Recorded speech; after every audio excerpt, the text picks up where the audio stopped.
শুনছেন সবসময় রেডিও ফুর্তি, আর শুরু হয়ে গেল ভূত এফএম হন্টেড বাই এয়ারটেল। আর আপনি যদি আজকে সারাদিন আমার অনেক কষ্ট গেছে আর কি। আমরা পুরোটা সময় আপনার সঙ্গে ছিলাম আমি। আমাদের আজকে বিপিএল এর প্রথম ম্যাচগুলো আজকে মাঠে গড়ালো এবং সেই জন্য আপনাদেরকে লাইভ আপডেট জানিয়ে দিচ্ছি সারাদিন। এবং তারপরে এখন ভূত এফএম নিয়ে আপনাদের সামনে হাজির হয়েছি।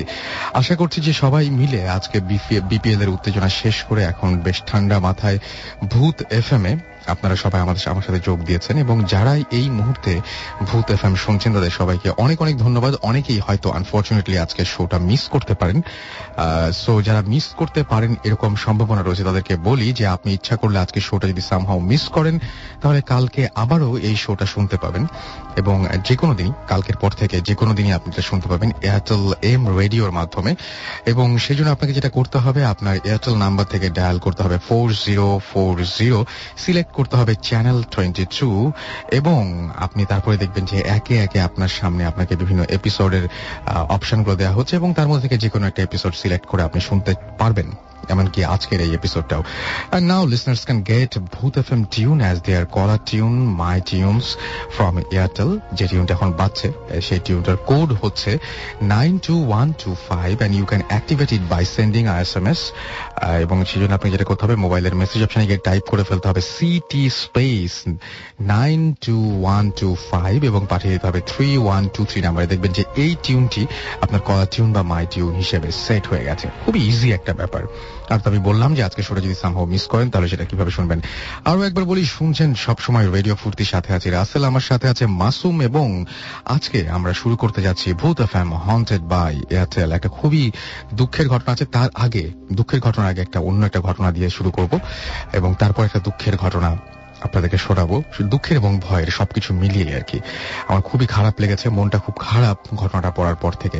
এনিওয়েজ, একজন লিসনার আমাদের, যে লিসনারের নাম হচ্ছে তার নাম হচ্ছে ইমন, এবং তিনি শ্যামলী মোহাম্মদপুর থেকে লিখেছেন, এবং তিনি বলছেন সেটা হচ্ছে যে তিনি বলছেন যে 10টা উপায় আছে ভূত দেখার বা প্যারানরমাল কোনো কিছু দেখার বা জিন দেখার, যাই কিছু বলেন না কেন সেটা 10টা উপায় আছে। তিনি এটা তার ভাষায় বলেছেন, আমি তার কথা বলে আপনাকে জানাচ্ছি। কর্নিয়া ট্রান্সপ্লান্ট যদি আপনি করেন তাহলে নাকি আপনার এরকম সম্ভাবনা থাকে যে আপনি যদি কোনো ডেড পার্সনের কর্নিয়া ট্রান্সপ্লান্ট করেন তাহলে আপনি দেখবেন যে আপনি হয়তো এরকম সম্ভাবনা থাকে টু সি দ্য ঘোস্ট। এছাড়াও যদি আপনি দেখেন যে কোনো প্রেগনেন্ট ওমেন যদি সুইসাইড করতে চায়, তাহলে মানে সুইসাইড করার মানসিকতা থাকে, তাহলে নাকি সেও এরকম দেখতে পারে। এবং এছাড়াও ওয়াইজা বোর্ডের কথা আপনারা সবাই জানেন। ওয়াইজা বোর্ডের মাধ্যমে একটা দেখার সিস্টেম আছে। এবং মিডনাইট হাইড অ্যান্ড সিক, এই গেমটা যদি আপনি রাতের বেলায় খেলেন কোনো ডার্টি প্লেসে তাহলে আপনার একটা সম্ভাবনা বেড়ে যায়। ডার্ট মাস্ক বলে একটা ব্যাপার আছে, তা এখানে লেখা আছে এরকম যে dig up some soil from a dead man's কবর and apply them to your eyes, তাহলে একটা সম্ভাবনা থাকে। ওকে, আর কলিং হাংরি ঘোস্ট, আপনি যদি এরকম কোনো ঘোস্টকে ডাকেন তাহলে আপনি দেখতে পারেন। মিডনাইট হেয়ার কম্বিং, অর্থাৎ রাতের বেলা যদি আপনি চুল আঁচড়ান মানে কোনো in front of a mirror, তাহলে আপনার একটা সম্ভাবনা থাকে সেরকম দেখার। এবং আপনি যদি সত্যি মনে মনে চান, ওপেনিং আমব্রেলা, ছাতা যদি খুলে ফেলেন, open your umbrella indoors, you will see ghost after that. এবং যিনি লিখেছেন তিনি লিখেছেন, my grandparents always disallow me to open umbrella endorse.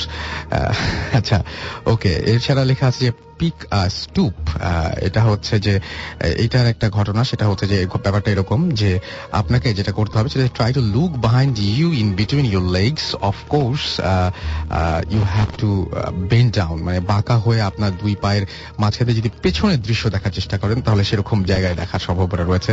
এগুলো সবই কিন্তু তার কথা, আমার কথা না। অ্যান্ড প্লে ডেড, অর্থাৎ dress up like a dead person and sleep, মানে আপনি যদি কোনো মৃত মানুষ বা কাফন টাফন এরকম কিছু পরে যদি আপনি ঘুমিয়ে পড়েন তাহলে আপনার একটা চান্স থাকে to go to the ghost world. এরকম একটা ঘটনা তিনি শেয়ার করেছেন আমাদের সাথে।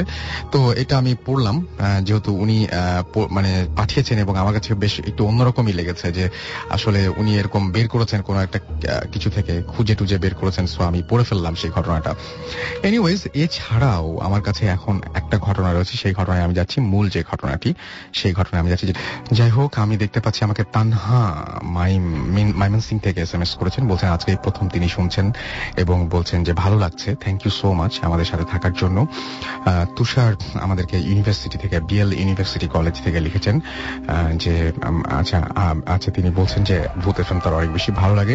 স্বরূপ রামপুরা থেকে লিখেছেন যে ঢাকা থেকে ভাইয়া, আচ্ছা প্রথমটা শুনে এক্সাইটেড লাগলো, ওকে ট্রাই করতে পারেন, কিন্তু আপনি প্রথম যেভাবে মানে কতগুলো নিয়ম কানুন বলে দেওয়া হচ্ছে সেই নিয়ম কানুন অনুযায়ী আপনি ইচ্ছা করে ট্রাই করতে পারেন। শিলা সিলেট থেকে আমাদের SMS করেছেন, এছাড়াও আমাদের SMS করেছেন সাদ্দাম ফ্রম ময়মনসিং, এবং আমাকে সাইদুল, ফয়সাল, লিওন, মেহেদি, রুবেল, শাওন, রুবি, দালিয়া, আরজু, হাফিজা বরিশাল থেকে SMS করেছেন, এরা সবাই মিলে। এছাড়া আমাকে আদনান, আনিসুল, আমিনুল ময়মনসিং থেকে SMS করেছেন, খুব ভয় লাগছে তাদের। রাব্বি আমাকে ত্রিশাল থেকে SMS করেছেন, রাহুল আমাদেরকে SMS করেছেন আবিদ, SMS করেছেন অমিত এবং সজীব পটুয়াখালী থেকে। এছাড়া আমাকে শিহাব শনির আখড়া থেকে SMS করেছেন, নজরুল ইসলাম সুজন আমাকে SMS করেছেন বাসাবো থেকে। এছাড়াও আমাকে নাহিদ খুলনা থেকে SMS করেছেন, তার খুব ভয় লাগছে এটা তিনি জানিয়েছেন। চট্টগ্রাম থেকে সানি SMS করেছেন, বলেছেন যে আমি SMS পড়ি না কেন, এই তো পড়লাম। অতুল চট্টগ্রাম থেকে লিখেছেন যে ভৌতিস্ট কবে আসবে। ভৌতিস্ট গতদিনে শুটিং এ ছিল, আজকে একটা কনসার্ট হচ্ছে আপনারা সবাই জানেন, সেই কনসার্টে তারা আছেন এবং সেখান থেকে সময় করতে পারলে তারা অবশ্যই আসবেন বলে আমাকে জানিয়েছেন। শুভ আমাদের SMS করেছেন, লাভলু SMS করেছেন, এছাড়া আমাকে SMS করেছেন নতুন, SMS করেছেন আমাকে আলী সহ আরো অনেকে যারা SMS করতে চান কিন্তু নিয়মটা জানা, তাদেরকে নিয়মটা বলে দিই। আপনার এয়ারটেল নাম্বার থেকে বা অন্য যে কোনো নাম্বার থেকে টাইপ করুন SHOUT শাউট স্পেস আপনার নাম স্পেস আপনার মেসেজ আর পাঠিয়ে দিন 9840 নাম্বারে। আমাদের সঙ্গে আমাদের গেস্ট উপস্থিত আছেন আজকে, তার কাছে আমরা যাব এবং তার ঘটনা আমরা শুনবো। শুরুতে আপনার নাম বলবেন। আসসালামু আলাইকুম বুথএম lovers, it's me Irfan. Irfan, আপনি তো চট্টগ্রামের, সো আপনি নিশ্চয়ই আজকে খেলা দেখেছেন বিপিএল এ চট্টগ্রাম চিটাগং কিংস আজকে উইন করেছে, কেমন লাগছে আপনার কাছে? অবভিয়াসলি ভালো লাগতেছে, কারণ মানে যদি বলতে যাই তাহলে I am fan of my friend Tamim, because he is my friend. Okay this is really great. আচ্ছা আমরা তাহলে এখন ঘটনায় চলে যাই। ওকে, আমি ঘটনা শুরু করার আগে আমি কিছু কথা বলবো, সেটা হচ্ছে I want to thanks to my friends and my students who are listening today, and a special thanks to my best friend Maria and Rashid, my cousin Imon, Bappa, Simon, and that's it. So আমার স্টোরিটা আমি এখন শুরু করতে যাচ্ছি, সেটা হচ্ছে আমি আমার স্টোরিটা শুনি একটা জেলের ঘটনা। সো এটা বাংলাদেশের যে কোনো একটা জেলের ঘটনা, সেটা আপনার আমার একটা ফ্রেন্ড থেকে শোনা। সো ঘটনাটা এরকম যে আমার ফ্রেন্ড 2010-এ জেলে যায়। সো যে কোনো একটা কারণে ওখানে কয়েকটা মাস থাকতে হয় ওর থেকে।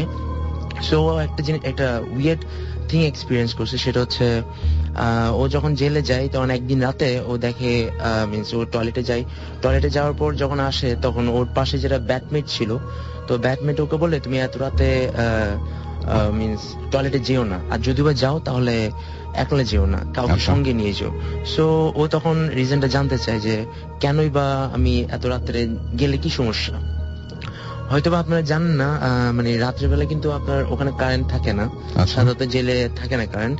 তো দেখা যায় কি এখন রাতে কারেন্ট না থাকাতে এখন ও যে ঘটনাটা মানে ও বললো আর কি আমার ফ্রেন্ডটা আমাকে, যে ওখানে আপনার ওই কি বলে আমার ফ্রেন্ডের মানে যে ব্যাটমেট ছিল সেই ব্যাটমেটটা বলতেছে যে এই যে আপনার জেলটা আছে সেন্ট্রাল জেলটা সিটুয়েটেড হওয়ার আগে ওই জায়গাটাতে শ্মশান ঘাট ছিল। আচ্ছা, তো দেখা গেছে কি ওই শ্মশান ঘাট থাকা অবস্থায় ওখানে 5 বোনের আত্মা থাকতো, মিনস যেটা আমরা বলি ডেভিল স্পিরিট। সো ওই 5 বোনের আত্মা থেকে 4 বোন চলে যায় যখন এই জেলটা সিটুয়েট করা হয়। তখন তার এক বোন কিন্তু যে কোনো একটা কারণে ওই জেলে রয়ে যায়, এটা সিটুয়েট হওয়ার পরও রয়ে যায়। তো দেখা যায় কি ওই জিনিসটা থাকাতে প্রায় রাতে ওই জিনিসটা দেখা যায় যে আপনার মানে ওই যেটা আপনার ডেভিল স্পিরিট আছে সেটা সবাইকে ডিস্টার্বটা এরকম যে সবাইকে মেরে ফেলার চেষ্টা করতো, লাইক বুকের উপর বসে গলা চেপে মেরে ফেলার চেষ্টা করতো। তো আমার ফ্রেন্ডে যেটা আমাকে বলছে যে মানে ওই যখন একদিন রাতে ও মানে ঘুমাওয়ার পর মানে হঠাৎ একটা বিকট শব্দ শুনতে পাই, যে শব্দটা হচ্ছে আপনার মানে একটা ছেলের শব্দ, সেটা বাথরুম থেকে আসে, ওদের বাথরুম থেকে যখন আসে তখন মানে ও ফরেন দেখে যে বাথরুমে যেয়ে দেখতেছে একটা ছেলে মানে ছেলেকে মানে সামথিং ইনভিজিবল যেটা দেখা যাচ্ছে না, যে কেউ একজন টেনে আছে এবং ওখানে যেগুলো সেল আছে যেহেতু সেলের দিকে টেনে নিয়ে যেতে যাচ্ছে, লাইক ওকে কে যেন একজন টেনে নিয়ে যেতে যাচ্ছে। তো এখন ও জিনিসটা দেখার পর মানে সবাই ওখানে যারা লোকজন সবাই এসে মানে আশেপাশে থাকে মানে খুব ভয় পেয়ে যায় যে আসলে কেন হচ্ছে এই জিনিসটা।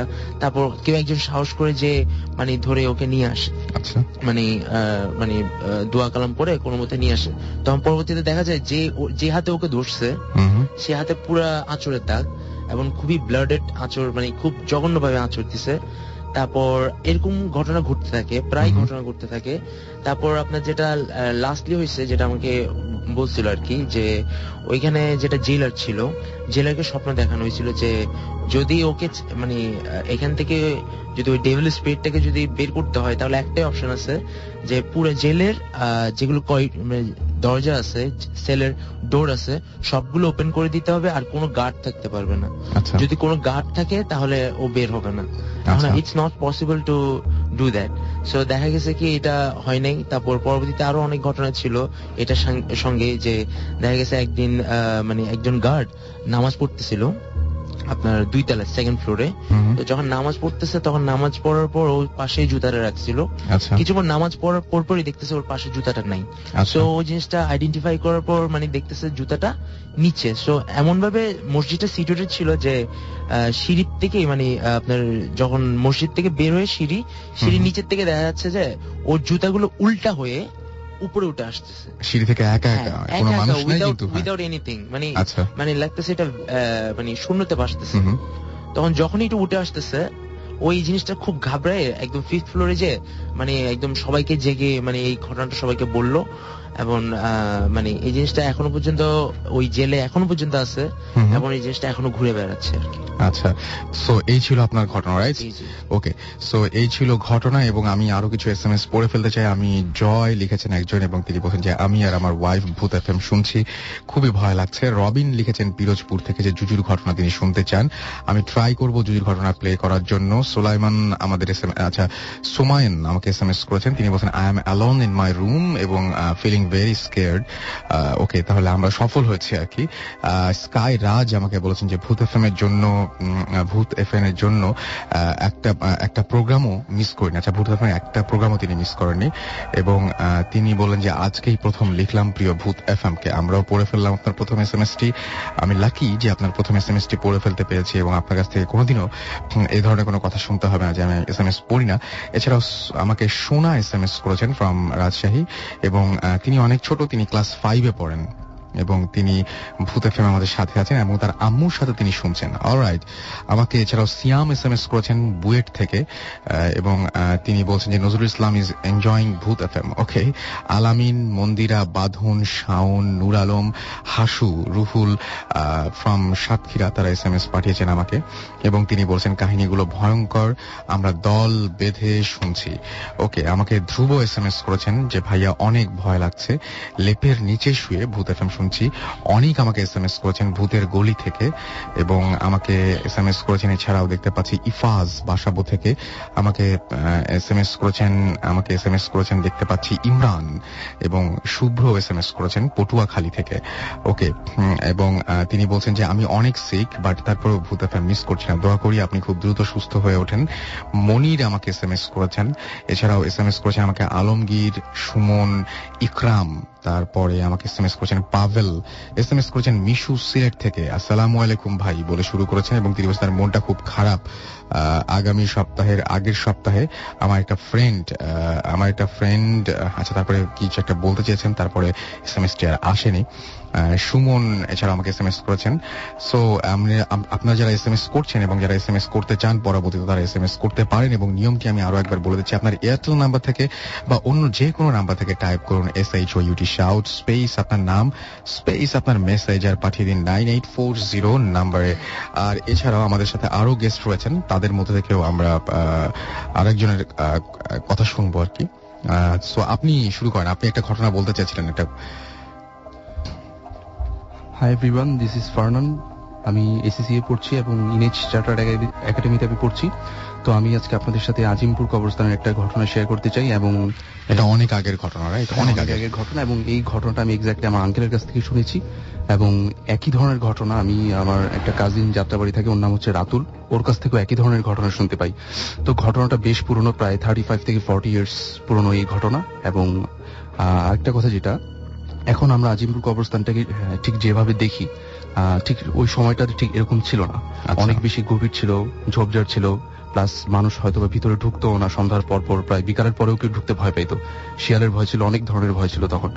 তো ঠিক সেই সময় ঘটনাটা ঘটে, এবং আমার আঙ্কেল আমাকে এই ঘটনাটা শেয়ার করেন, এবং হয়তো আপনাদের অনেকেও হয়তো এই ধরনের ঘটনা শুনে থাকবেন। তো আজকে এই জন্যই আসলে আপনাদের কাছে এই ঘটনাটা শেয়ার করা আমার। তো ঘটনাটা হচ্ছে, আমার আঙ্কেলের একজন রিলেটিভস মারা যায় এবং তাকে আজিমপুর কবরস্থানে দাফন করা হয়। তো দাফন করার আগে যে যারা কবর খোঁড়ে তাদের দিয়ে প্রথমে কবর খোঁড়া হয়, এবং সেই কবরটাকে দেখার জন্য আমার আঙ্কেল সেটা দেখতে যান যে আসলে ঠিকমতো খোঁড়া হলো কিনা।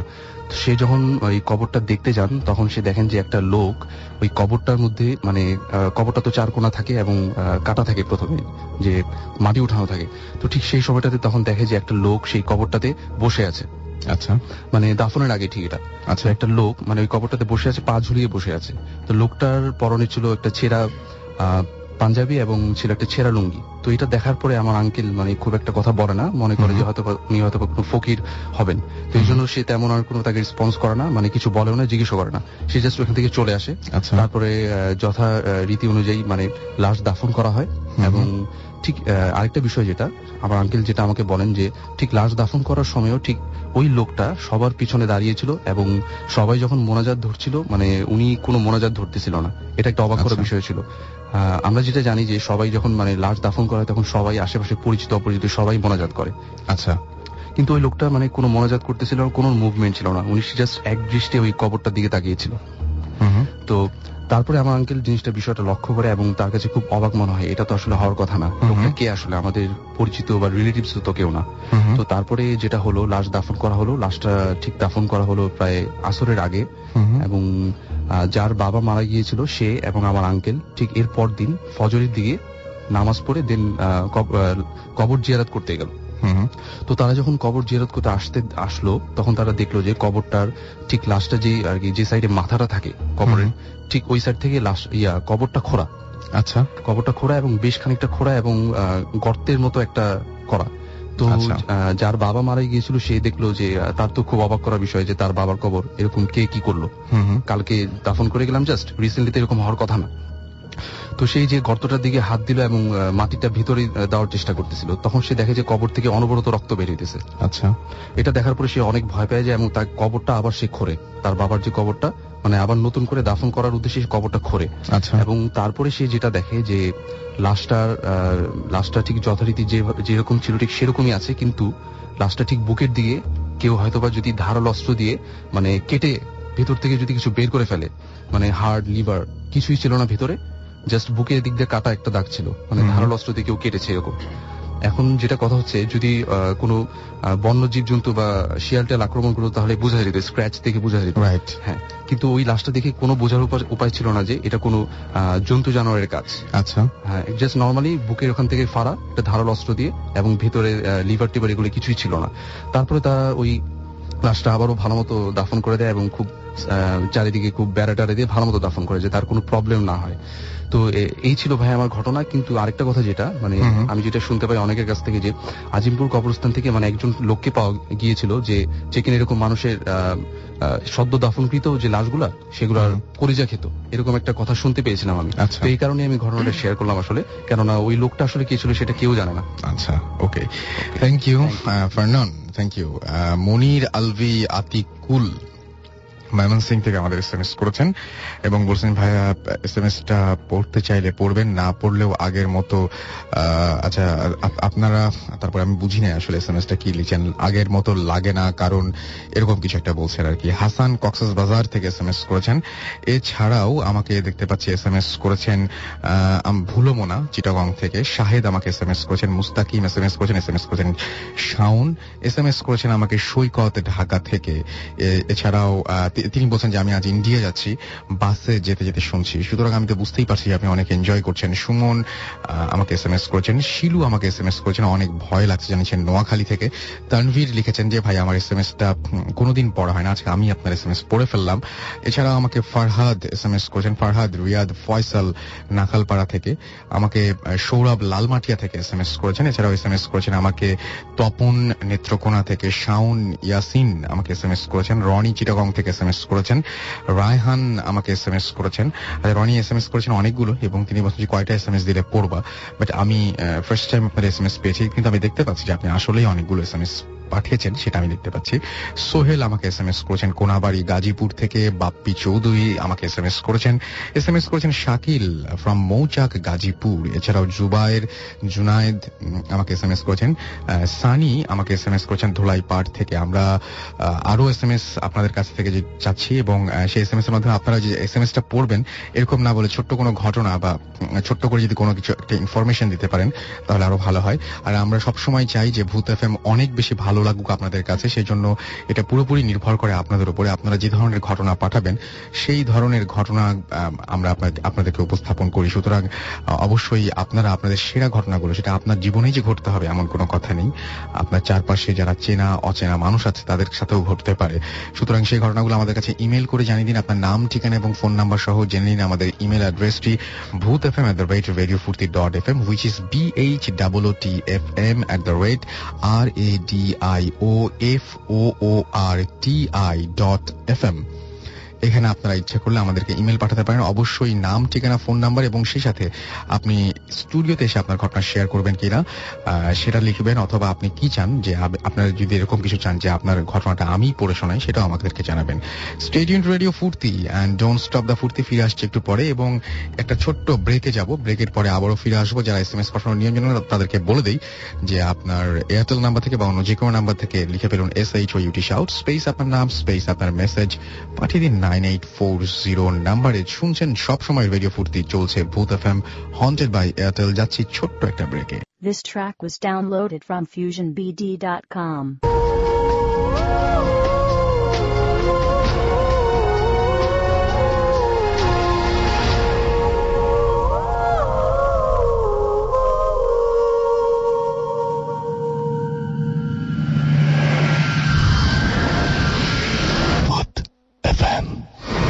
Haunted by Airtel.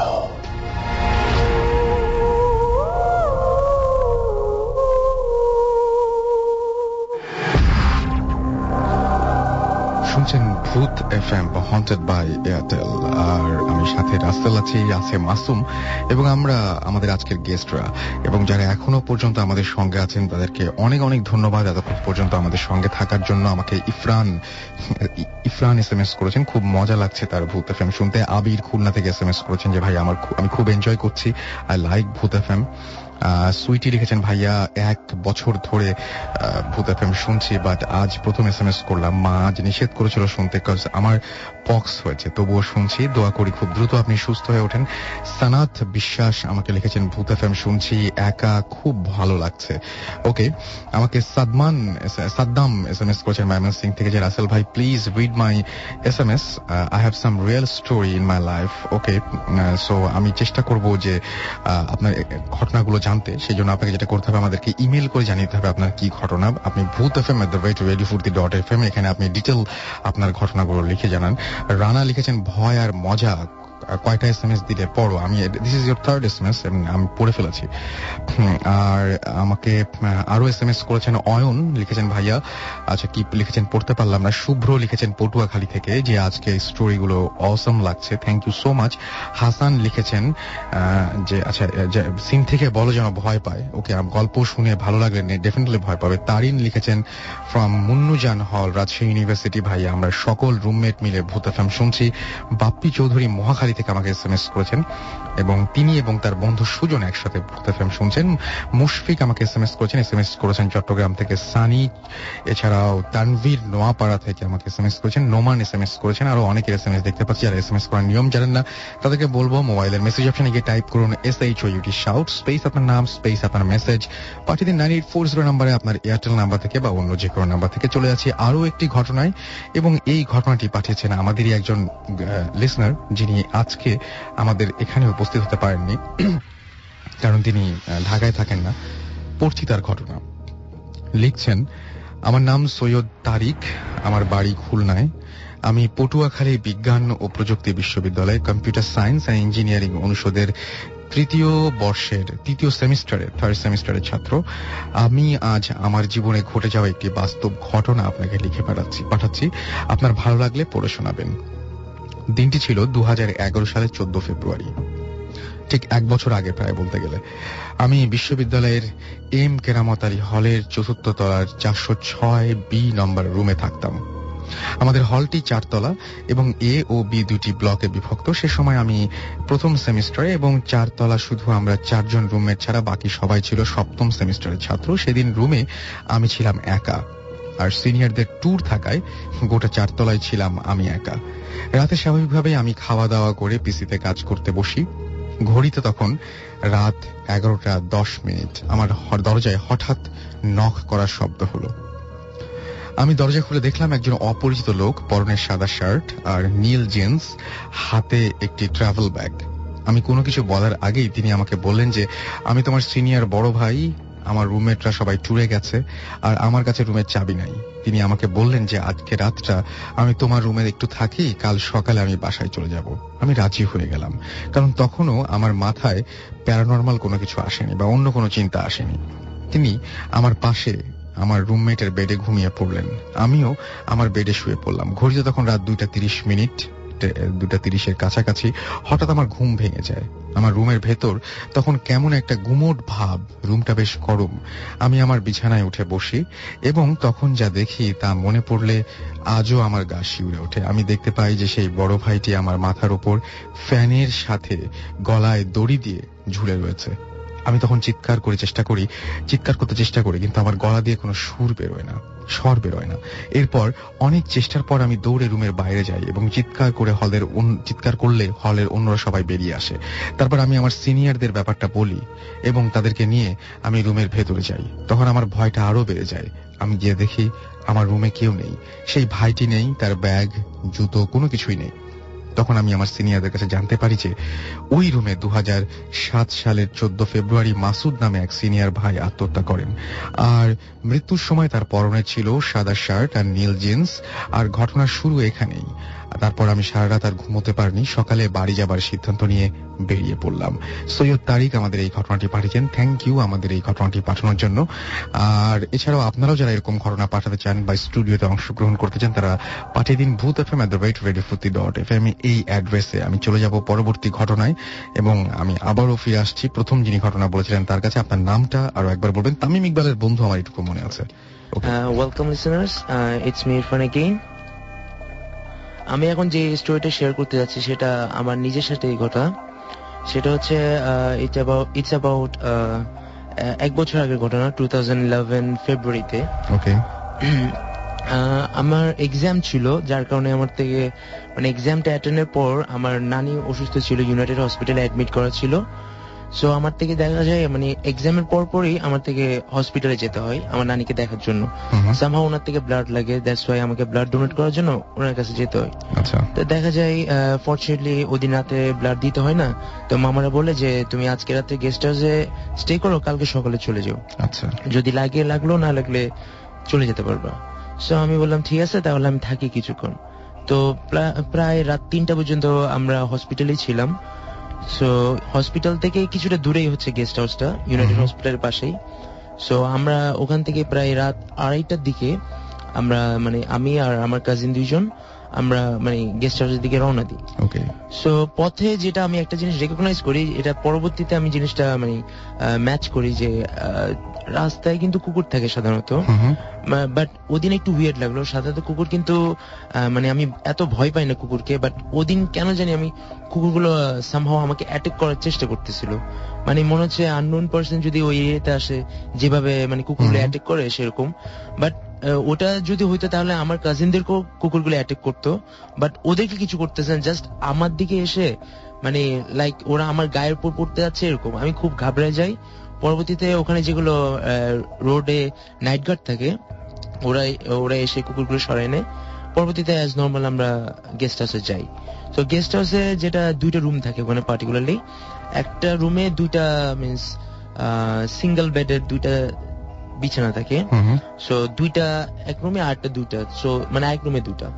তো দেখা যায় কি মানে ফুল ফিল আপ। ওখানের মধ্যে আমার মামিরা শোয়া ছিল, খালারা শোয়া ছিল। সো আমার কাজিনরা যে আর 2জন যারা কাজিন ছিল ওরাও যে শুয়ে পড়ছে।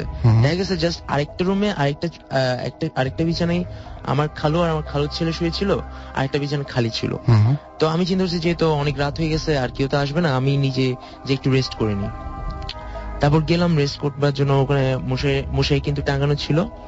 আমার একটু গরম লাগতেছিল, প্রায় রাত মানে 3টা বাজছে তখন যখন যে বসে গরম লাগতেছে। সেই কারণে আমার মানে বিছানার পাশে মানে পিছে একটা উইন্ডো ছিল। আমি কি করছি গ্লাসটা খুলে দিয়েছি যেন হালকা বাতাস আসে। আমি শুইছি, আমি আজ নর্মাল শার্টটা খুলে শুইছি, কারণ আগেই বললাম যে আমার গরম লাগতেছিল। সো আমি যখন শুইতে যাই নর্মালি কিন্তু আগে একটা কথা বলে রাখি, সেটা হচ্ছে যেটা আপনার বোবাজিন যেটা বলে, বোবাজিন কিন্তু আমাকে অনেক ভারী ধরছে।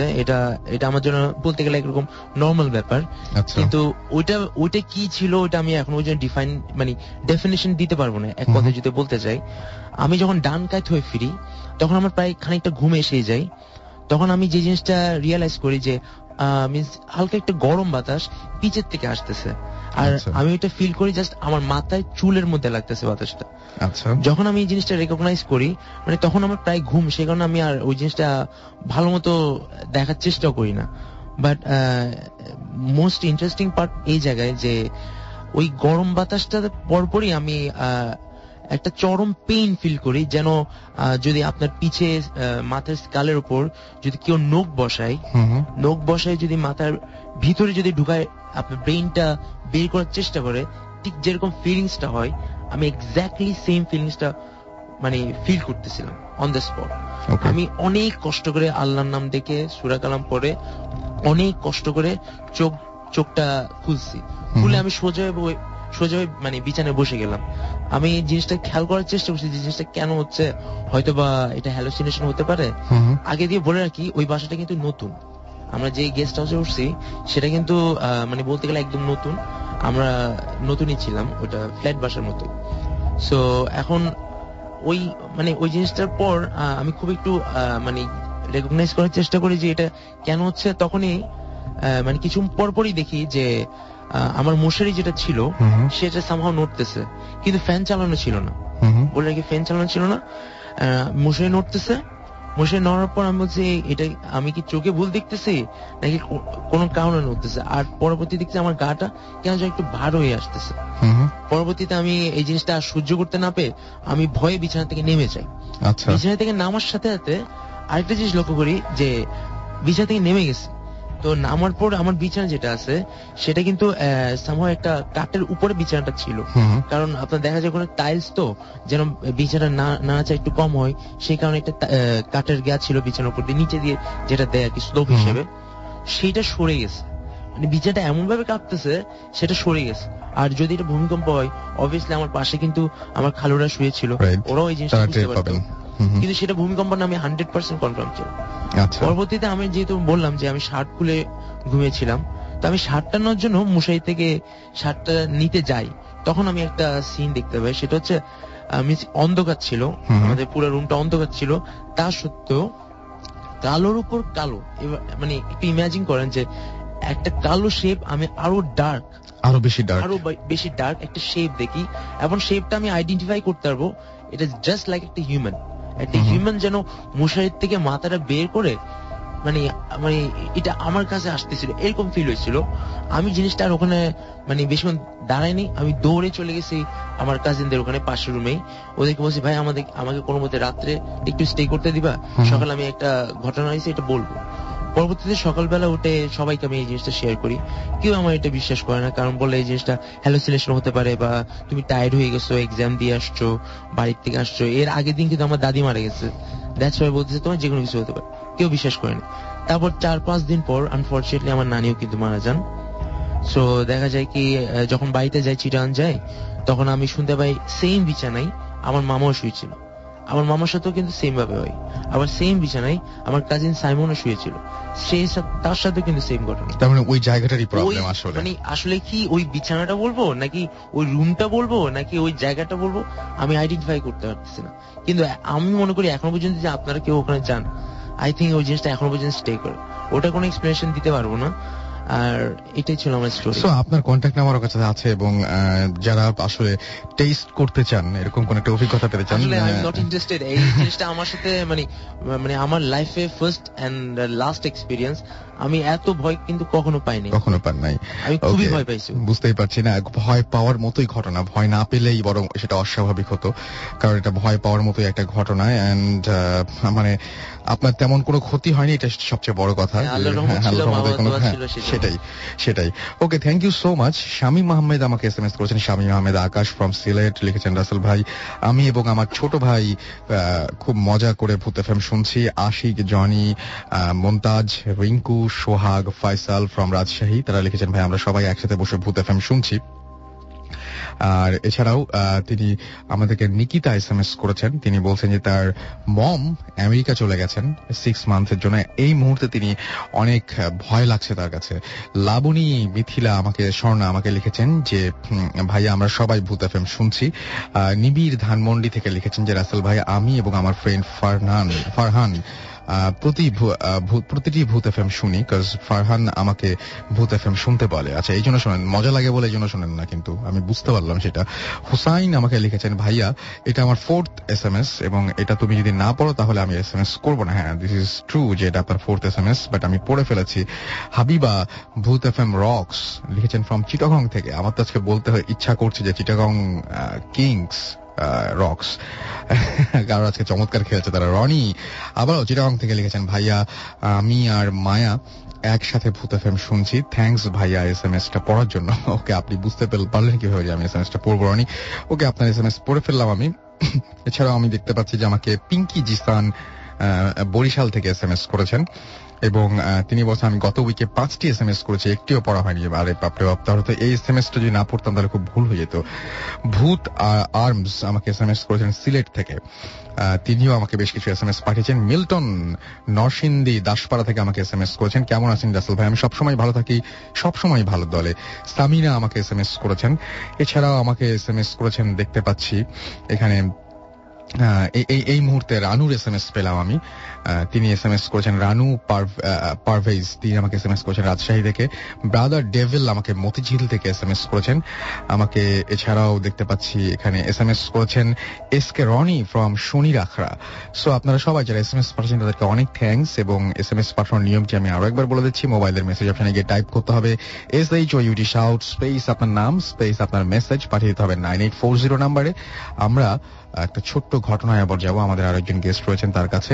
আপনার নামটা বলবেন? জি, হ্যালো লিসনার্স, আমার নাম শুভ, আমি নর্থ সাউথ ইউনিভার্সিটিতে পড়তেছি 8th সেমিস্টারে। তো থ্যাংক ইউ রাসেল ভাই, আজকে আমাদের এখানে আসার জন্য। আমার আগে আসার কথা ছিল কিন্তু কিছু প্রবলেমের কারণে আমি আসতে পারিনি। তো আমার এক্সপিরিয়েন্স স্টার্ট করার আগে আমি হাই বলতে চাবো আমার আম্মুকে, আমার বোনকে এবং আমার ফাদারকে, আর আমার ফ্রেন্ড মাসুদ আর আসাদ শুনছে, ওদেরকে হাই বলতে চাবো। তো আমার যেই এক্সপিরিয়েন্স সেটা আমার আসলে ছোটবেলা থেকে হতো, আমি আগে ভয় পেতাম অনেক। তো আমার যখন ক্লাস 8-9-এ পড়ি, আমি অ্যাকচুয়ালি 9-10-এ আমার এসএসসি এক্সামের আগে, তো তখন আমার প্রবলেমগুলো খুব বেড়ে যায়। তো আমার অ্যাকচুয়ালি বাসা চিটংয়ে, তো সেখানে আমার রাতেবেলা আমি ঘুমাতে পারতাম না।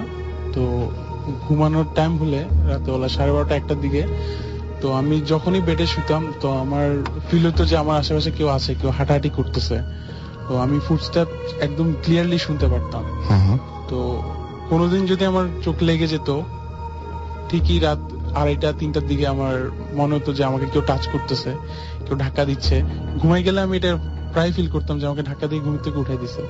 তো এরকম যখন বেশি চলতেছে, আমি আমার প্যারেন্টসের সাথে ঘটনাগুলো শেয়ার করি। তোরা বলে তোমার সামনে এক্সাম, তোমার তো মানে টেনশনের জন্য এরকম হচ্ছে, সেই টেনশন থেকেই ভুল হচ্ছে আর কি। তো আমি এগুলাকে তেমন ইয়ে করিনি, তো আমি রেগুলার চলছিল এরকম। তো এরপরে শুরু হয় আমাকে যে বোবাই ধরা যেটা বলে, তো সেটা শুরু হয়। সেটা আমার সাথে প্রথম হয় যখন, তখন আমি বুঝতে পারিনি, সেদিন আমি খুব ভয় পেয়ে গেছিলাম। তো সেকেন্ড টাইম যখন হয় তখন আমি ক্লিয়ারলি শুনতেছি যে আমার পাশে কেউ হাঁটতেছে। আমি অনেক চিল্লানোর চেষ্টা করছি, কিন্তু আমার মুখ দিয়ে কোনো শব্দ বের হচ্ছিল না আনফরচুনেটলি। তো পরে উঠার পরে যখন মানে জিনিসটা শেষ হলো, তখন আমি গিয়ে আমার ফাদারকে বলি যে এরকম হয়েছে। তো এরপর থেকে আমি অনেকদিন একা শুইনি।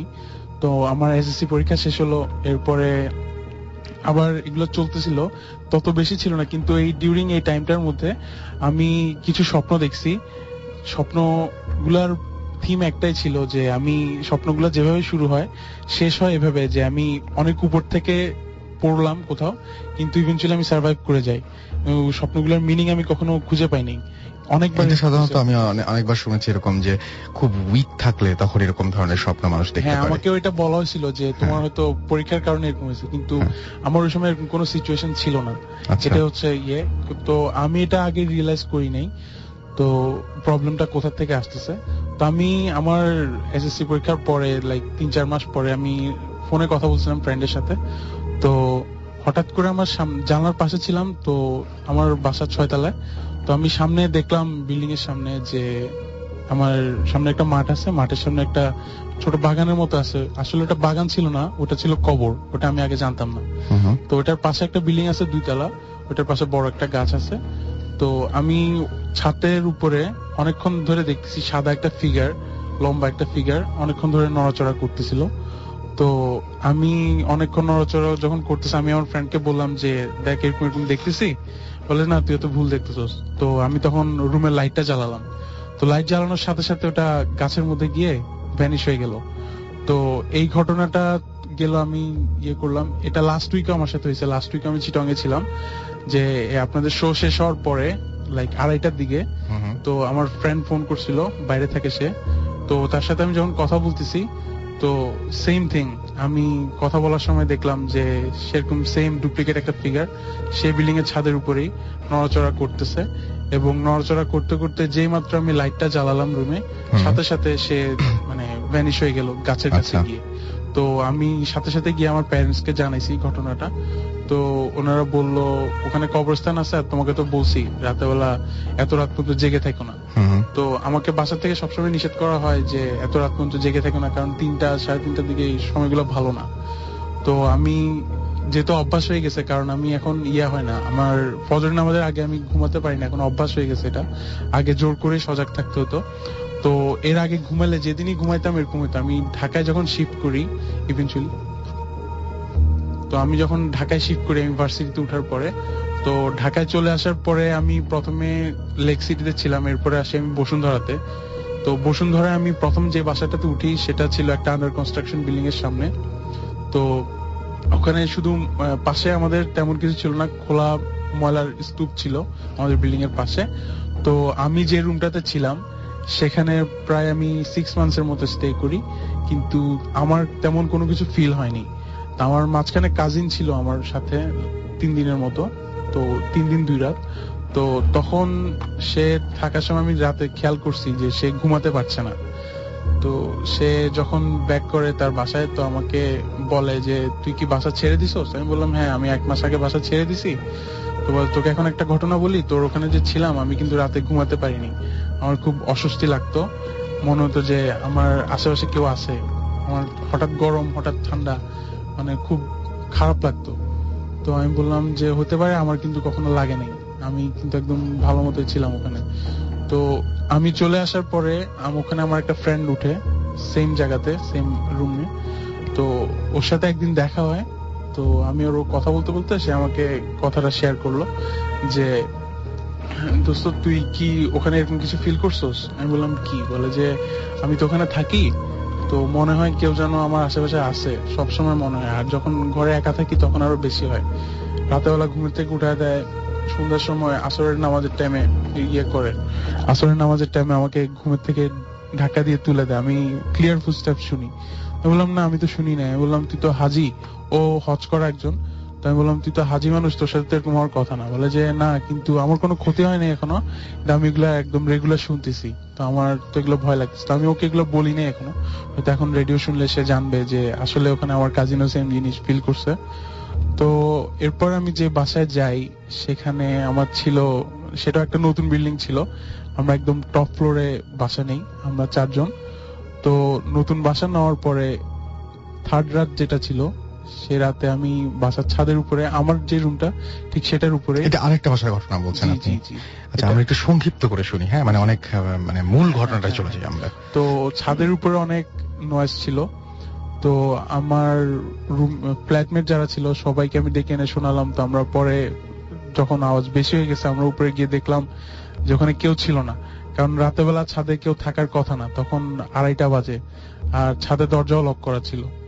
তো এগুলা ঘটনা ঘটার পরে পরে অন্য রুমমেটদের সাথেও অনেক কিছু হয়েছে, যেমন রাতেবেলা তাদের ঘুম ভেঙে যেত, বিভিন্ন ধরনের সাউন্ড শুনতো, তাদের গায়ে টাচ করতেছে এরকম শুনতো।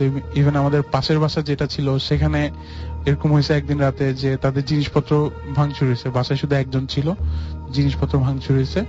তো আমার সাথে যে 4 জন ছিল তাদের মধ্যে একজনের মা, উনি খুব নামাজি মানুষ, আর ওনার সাথে নাকি জিন রয়েছে। তো এটা আমার বিলিফ ছিল না।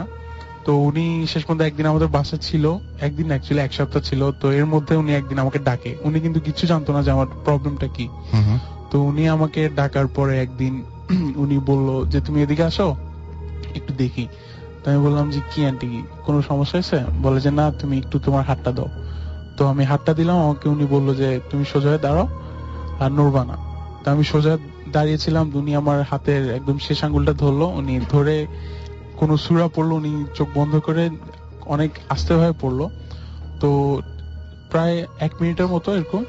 তো এটা হতে হতে উনি আঙ্গুলটা ছেড়ে দিল। তো আমি ক্লিয়ার ফিল করছি একদম, কোনো ছাড়া, ওনার কাছে যদি জিন নাও থেকে থাকে, তো আমি একদম ক্লিয়ার ফিল করছি যে আমার ভিতর দিয়ে something went through me. Electricity বা আগুনের হঠাৎ করে ধরলে, অনেক উত্তপ্ত জিনিস ধরলে যেরকম ফিল হয়, ঠিক সেরকম একটা জিনিস আমার ভিতর দিয়ে গেছে হঠাৎ করে। তো উনি এটা করার পর উনি খুব অস্থির লাগছিল না, কেন বলে তুমি দূরে সরো।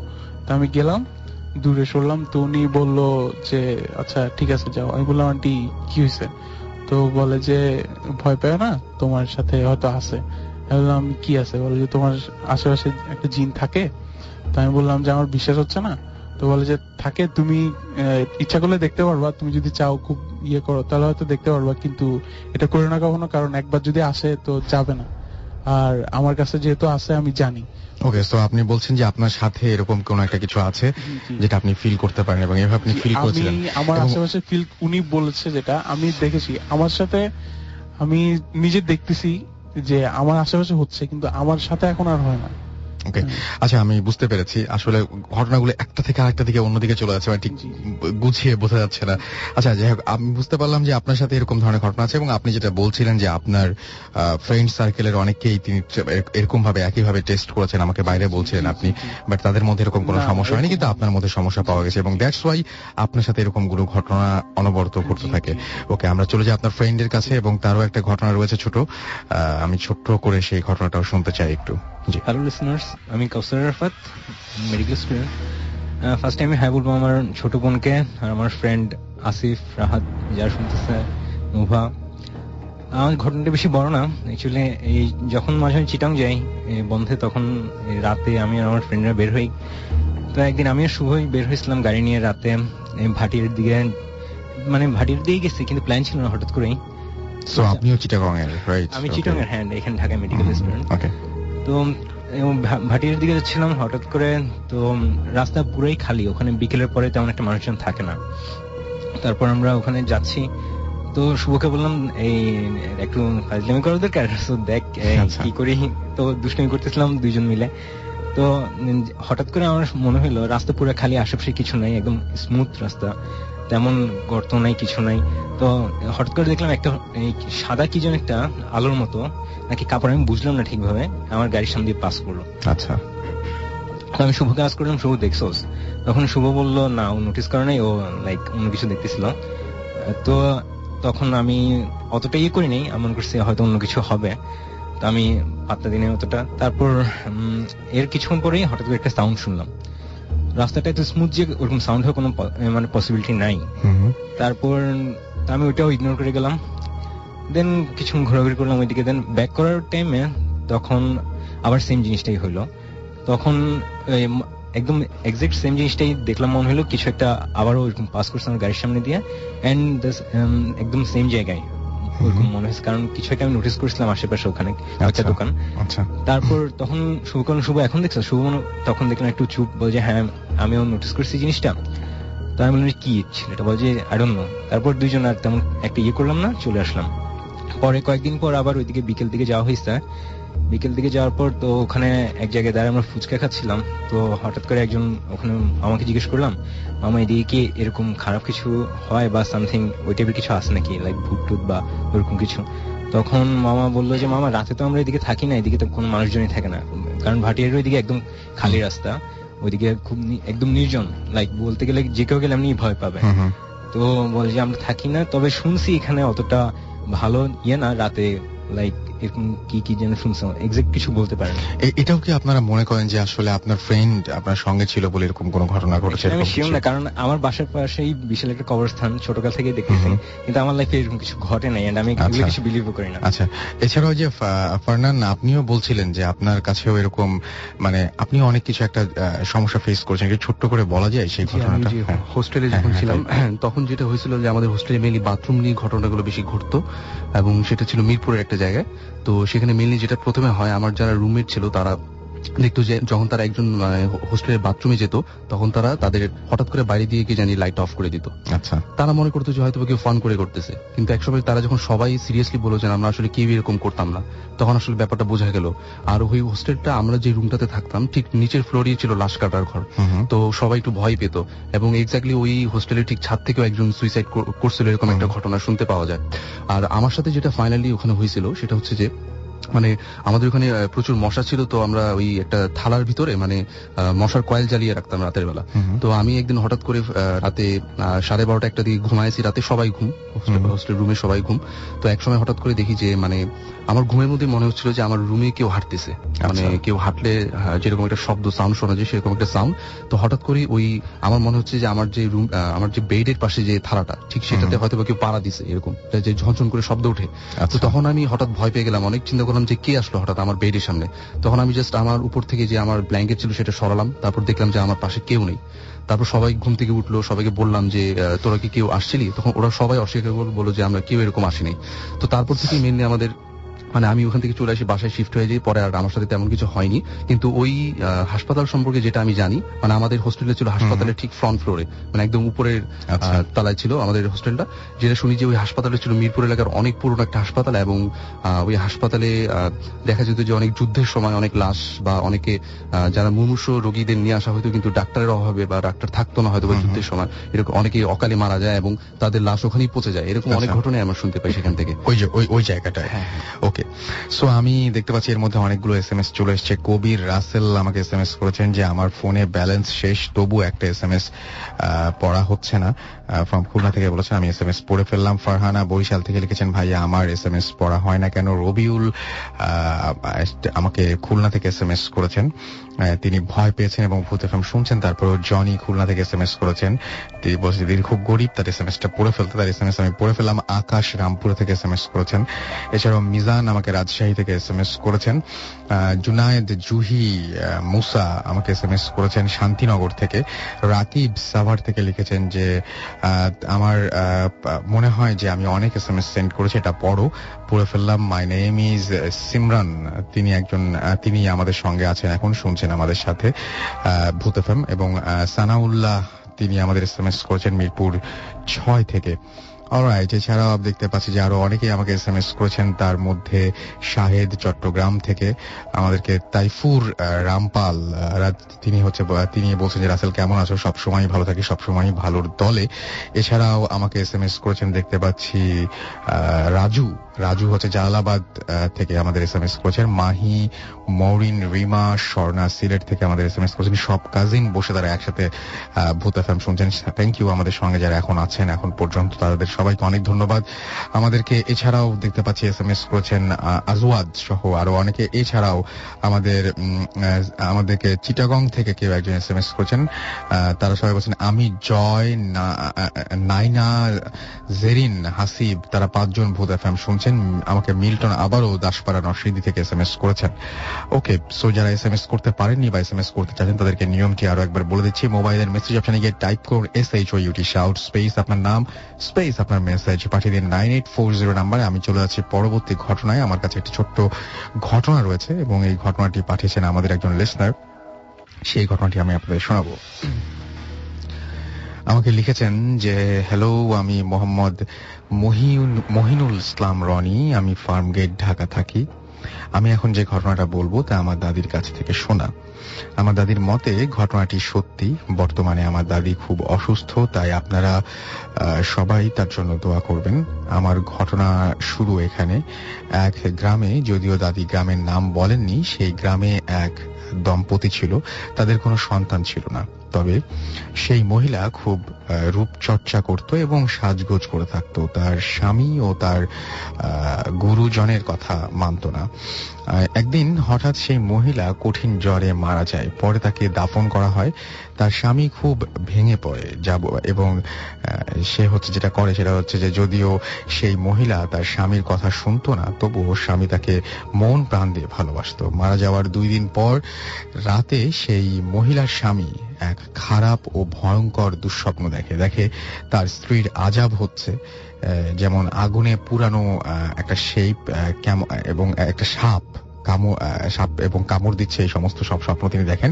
পরে সেই লোক কিছু মনে নিল না এটা স্বপ্নটা দেখার পরেও, কিন্তু সেই রকম স্বপ্ন সে আরো একদিন দেখলো। তার কেমন যেন লাগতে শুরু করলো এবং তিনি মসজিদের ইমাম এবং আরো কয়েকজনকে নিয়ে কবর খুঁড়তে যান। যখন তার কবর খোঁড়া শেষ করে তারা সবাই, তখন দেখে যে কাফনের কাপড় পরে আছে, কিন্তু মহিলার লাশ সেই কাফনের কাপড়ের ভেতরে নেই। তারা খুব ভয় পায় এবং অবাক হয়, কারণ মাত্র 4-5 দিনের মধ্যে লাশ মাটির সাথে মিশে যেতে পারে না।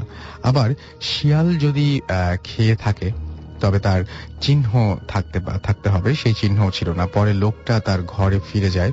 হাত মুখ ধুয়ে যখন খাটের দিকে তাকায়, সে দেখতে পায় যে একটা মহিলা শুয়ে আছে, তার দিকে তাকিয়ে আছে এবং তার শরীরের নানা স্থানে আঘাতের দাগ। তার চোখ নেই, সেখান থেকে রক্ত পড়ছে এবং হাত পায়ের আঙুল নেই, ঠোঁটো কাটা এবং মাথায় একটাও চুল নেই। লোকটি দেখে এবং সে সেই স্থানে জ্ঞান হারায়। এর কিছুদিন পরে লোকটি মারা যায় এবং কোনো একটি কারণে লোকটার কবর তার স্ত্রীর কবর থেকে অনেক দূরে কাটা হয়। এই হলো তার দাদির কাছ থেকে শোনা ঘটনা এবং দাদি বলেছেন যে এটা সত্যি এবং দাদির মতে সেই মহিলার এই অবস্থা হয়েছিল কারণ মহিলাটি ছিল মান্যগণ্য করতো না বা ঠিকভাবে থাকতো না বলেই এরকম একটা ঘটনা ঘটেছিল এবং সবার সাথে খারাপ ব্যবহার করতো, তার ফলশ্রুতিতে এটা হয়েছে। এটাই তার দাদির মতামত আর কি। এনিওয়েজ, আমরা পরবর্তী ঘটনায় যাব, তবে তার আগে একটা ছোট্ট ব্রেক নিব। তার আগে বলি যে ব্রেকের পরেও আমাদের সাথে দারুণ দারুণ সব ঘটনা থাকছে। So stay tuned two radio ফুর্তি এন্ড ডোন্ট স্টপ দ্য ফুর্তি। ফিরে আসছে একটা ব্রেকের পরেই। This track was downloaded from FusionBD.com.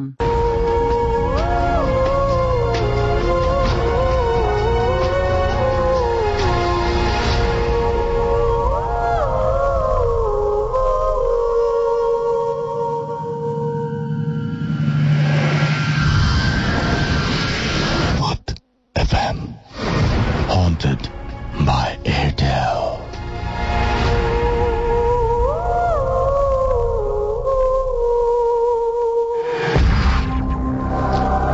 শুনছেন সবসময় রেডিও ফুর্তি আর চলছে ভূত এফএম হন্টেড বাই এয়ারটেল। আমি রাস্তেলের সাথে আছি, আমাদের সঙ্গে রয়েছে মাসুম এবং আমাদের আজকের গেস্টরা। আর আজকে সামহাও যদি এই শোটা আপনারা আনফরচুনেটলি মিস করে ফেলেন তাহলে চিন্তার কোনো কারণ নেই, কারণ আপনি এয়ারটেল এম রেডিওর মাধ্যমে আবারও এই শোটা শুনতে পারবেন।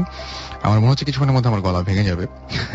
আচ্ছা, এম রেডিওর মাধ্যমে শুনতে পাবেন এবং আপনাকে যেটা করতে হবে, এয়ারটেল থেকে আপনাকে ডায়াল করতে হবে 4040 এবং সিলেক্ট করতে হবে চ্যানেল 22। তাহলে দেখবেন যে একে একে সমস্ত এপিসোডগুলো আপনার কাছে চলে এসছে এবং তারপরে আপনি আপনার পছন্দের এপিসোডে শুনে ফেলতে পারবেন। And now listeners can get the Bhoot FM tune as their caller tunes, my tunes from Airtel.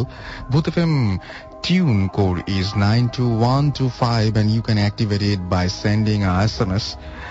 সেই জন্য আপনাকে যেটা করতে হবে, আপনার মোবাইলের মেসেজ অপশনে গিয়ে টাইপ করতে হবে CT স্পেস 92125 এবং সেন্ড করে দিতে হবে সেই এসএমএসটি 3123 নাম্বারে। যারা এসএমএস করছেন তাদেরকে বলি, যদি আমাদের সাথে এসএমএস করে কানেক্টেড থাকতে চান তাহলে আপনাকে যেটা করতে হবে, মোবাইলের মেসেজ অপশনে গিয়ে টাইপ করে ফেলতে হবে SHOUT শাউট স্পেস আপনার নাম স্পেস আপনার মেসেজ, পাঠিয়ে দিতে হবে 9840 নাম্বারে।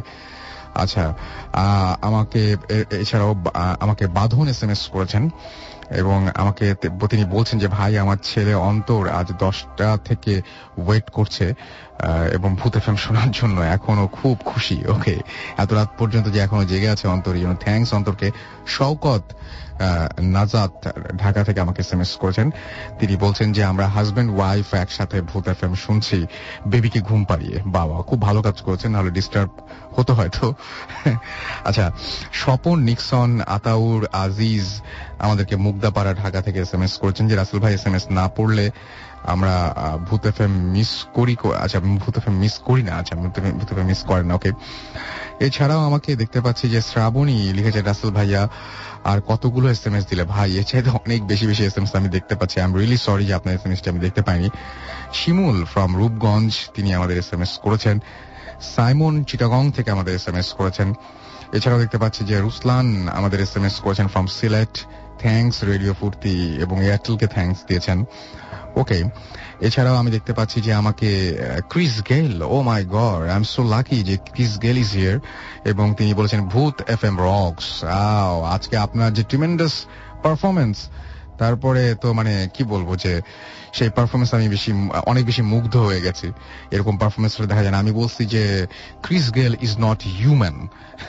এটা হতেই পারে না, কোন একটা কিছু ভর করে থাকে, নাহলে এরকম খেলা সম্ভব নয়।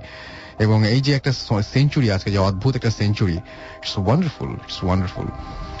কাউসার ফ্রম ক্যাম্ব্রিয়ান হোস্টেল লিখেছেন যে ভাইয়া এসএমএস দিতে হাত ব্যথা হয়ে গেল।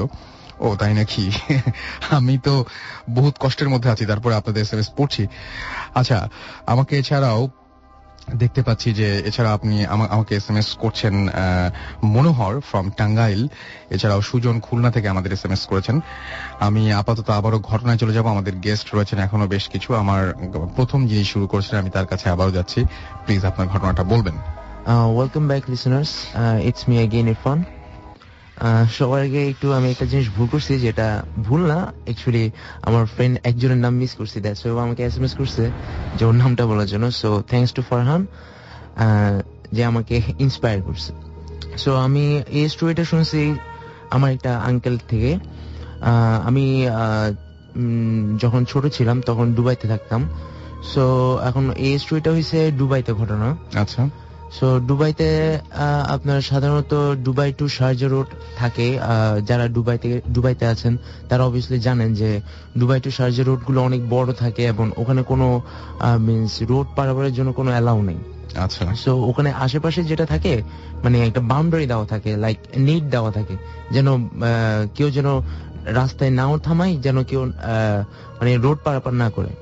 সো দেখা যায় কি একদিন আমার আঙ্কেলের ফ্রেন্ড দুবাই থেকে শারজা যাচ্ছিল, সরি শারজা টু দুবাই যাচ্ছিল।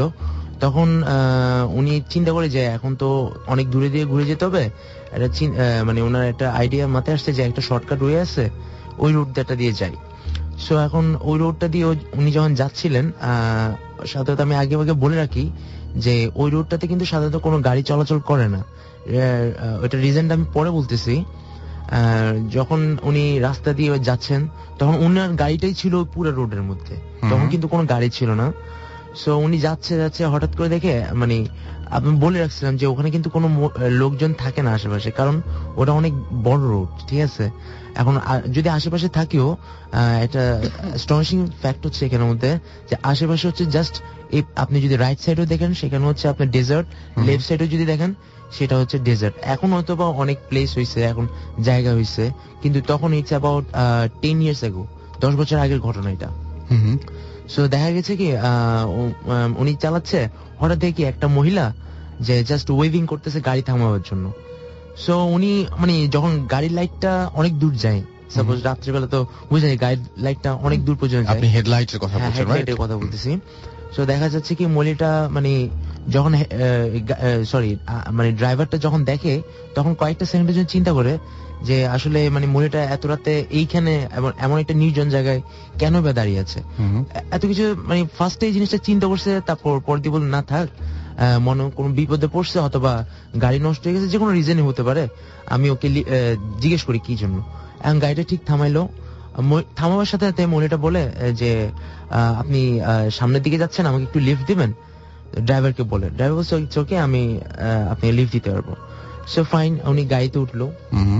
গাড়িতে উঠার পর উনি নর্মালি যাচ্ছে, নর্মালি যেতে যেতে কিছু দূর যাওয়ার পর একদম আমি আগে ভাগে বললাম রোডটা কিন্তু একদম নিস্তব্ধ, কোনো গাড়ি নেই এক্সেপ্ট ওনার গাড়িটা ছাড়া।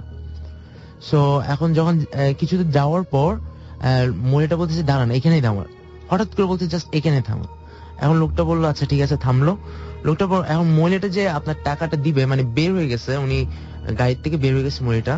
এখন আমি একটা জিনিস বলি, সেটা হচ্ছে আপনার দুবাইতে যে কারগুলো আছে সেগুলো কিন্তু স্টিয়ারিংটা হচ্ছে লেফট সাইডে, আর মহিলাটা কিন্তু এটা কোনো নিয়ম নেই, মানে একটা নিয়ম ছিল যে লেফট সাইডে যদি থাকে লেফট সাইডে নামতে হবে গাড়ির থেকে নামার, কিন্তু মহিলাটা নামছে রাইট সাইডে। আচ্ছা, সো জাস্ট ইমাজিন যে ড্রাইভারটা বসেছিল লেফট সাইডে আর মহিলাটা কিন্তু নামছে পিছের থেকে রাইট সাইডে। রাইট। সো এখন ওনার থেকে যদি টাকাটা দিতে হয় অবভিয়াসলি পিছের থেকে সামনের উইন্ডোতে এসে টাকাটা দিতে হবে, ঠিক আছে, রেন্টটা। উনি গেছে ওই পিছনে অবস্থায়, ওনার চেহারাটা দেখা যাচ্ছে না, বের অবস্থায় পিছের থেকে টাকাটা ওনাকে হাত দিয়ে দিচ্ছে। তখনই উনি ওই যে জিনিসটা লক্ষ্য করে সেটা হচ্ছে ওনার হাতটা প্রচুর লম্বা হয়ে ঠিক ওর সামনে এসে যায়, মানে ওই ড্রাইভারের সামনে এসে যায়। তখন ওই ব্যাপারটা দেখে ও খুবই ভয় পেয়ে যায় এবং অন দ্য স্পট ও অ্যাক্সিলারেটর চেপে গাড়ি একদম মানে খুব ফাস্টলি চলে যায়। পরের দিন মানে যেটা হয়, ওই দিন রাত্রে মানে আঙ্কেলদের সাথে থাকে, তো পরের দিন আঙ্কেলদেরকে শেয়ার করলো, পরে অনেক জ্বর উঠলো ওই লোকটার, দেখা গেল কি প্রচন্ড 2-3 দিন জ্বর ছিল।